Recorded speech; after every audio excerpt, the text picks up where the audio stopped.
Évangile de Jésus-Christ selon saint Jean. Jésus avait traversé le lac en marchant sur les eaux. Le lendemain, la foule restée sur l'autre rive du lac se rendit compte qu'il n'y avait eu là qu'une seule barque et que Jésus n'y était pas monté avec ses disciples qui étaient partis sans lui. Cependant, d'autres barques venant de Tibériade étaient arrivées près de l'endroit où l'on avait mangé le pain après que le Seigneur eut rendu grâce. La foule s'était aperçue que Jésus n'était pas là, ni ses disciples non plus. Alors, les gens prirent les barques et se dirigèrent vers Capharnaüm à la recherche de Jésus. L'ayant trouvé sur l'autre rive, ils lui dirent « Rabbi, quand es-tu arrivé ici ?»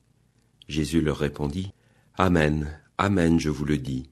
Vous me cherchez non parce que vous avez vu des signes, mais parce que vous avez mangé du pain et que vous avez été rassasiés. Ne travaillez pas pour la nourriture qui se perd, mais pour la nourriture qui se garde jusque dans la vie éternelle, celle que vous donnera le Fils de l'homme, lui que Dieu, le Père, a marqué de son empreinte. » Ils lui dirent alors, « Que faut-il faire pour travailler aux œuvres de Dieu ?»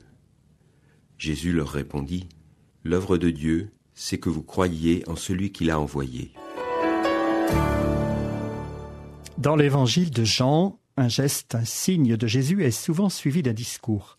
Le discours suit le signe, il l'explicite. Après le signe des pains, le discours sur le pain de vie.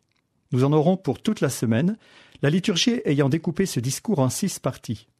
Il faudrait commencer aujourd'hui par relire ou même entendre l'ensemble du récit pour percevoir la manière dont saint Jean veut nous introduire dans le mystère en jouant sur quelques mots maintes fois répétés. Manger, chair, pain qui descend du ciel, fils de l'homme, croire. Vous pouvez colorier chacune de ces expressions sur votre Bible et vous constaterez où sont les insistances, comment ces mots reviennent et se répondent. Ce sont autant de mots et d'expressions qui vont nous conduire là où désire nous conduire l'évangéliste, c'est-à-dire à nous faire prendre position. Croire, ne pas croire. Que voulons-nous choisir? Peut-on continuer à suivre le Christ? En introduction à toute cette semaine, une autre remarque. Le récit du pain multiplié est raconté 5 fois en tout dans les évangiles, dont 2 fois dans l'évangile de Marc, sous une forme différente. C'est dire son importance. Dans l'évangile de Jean, il occupe une place centrale et intervient au sommet et au terme de l'activité de Jésus en Galilée. C'est le moment de l'option entre la foi et le refus de croire. Après avoir marché sur la mer, Jésus est donc de l'autre côté du lac. On le cherche, et cette recherche donne l'occasion à Jésus de souligner l'ambiguïté de toute quête spirituelle. Pourquoi court-on après Jésus?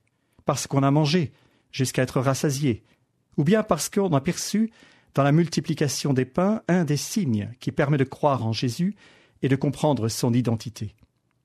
Le signe des pains est l'annonce de l'Eucharistie des chrétiens. L'Eucharistie est un signe.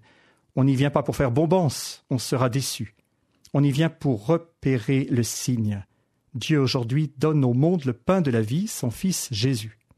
Avec le très peu, le pain et le vin que nous apportons, Dieu nourrit la multitude et il en reste.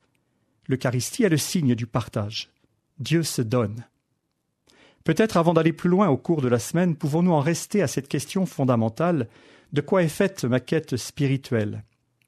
De quoi est faite ma recherche de Jésus? Suis-je, comme le suggère le pape François, dans une religion confortable et mondaine, ou bien suis-je réellement en quête du Christ, capable de retourner et convertir ma vie? Vous me cherchez parce que vous avez été rassasiés, travaillez à la nourriture qui demeure. L'évangile du jour était commenté par le père Daniel Aurieux, curé de la paroisse Saint-Joseph de la